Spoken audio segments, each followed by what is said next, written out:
সব কিছুর ভিত্তি এটা। আইন শৃঙ্খলা না থাকলে কোনো কিছু আপনি অ্যাচিভ করতে পারবেন না। আমরা জানি যে খুব খারাপ সময় আমাদের প্রথমে কিছুদিন গেছিল, বাট পুলিশ আলটিমেটলি তাদের অবস্থানটা সংহত করতে পেরেছে।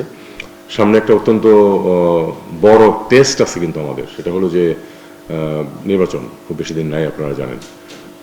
এবং প্রফেসর ইউনূস কিন্তু সবসময় বলছেন যে এটা একটা আদর্শ নির্বাচন হতে হবে, যেটা থেকে কারো কোনো কমপ্লেন থাকবে না, এবং সেক্ষেত্রে আইন শৃঙ্খলাটা খুব গুরুত্বপূর্ণ। কারণ যেই ক্যান্ডিডেটের হারার সম্ভাবনা, তিনি কিন্তু সবসময় গণ্ডগোল সৃষ্টি করার চেষ্টা করতে পারেন, এটা মনে রাখতে হবে। সেটা মনে রেখেই আমি আশা করি যে যথেষ্ট ব্যবস্থা নেওয়া হবে।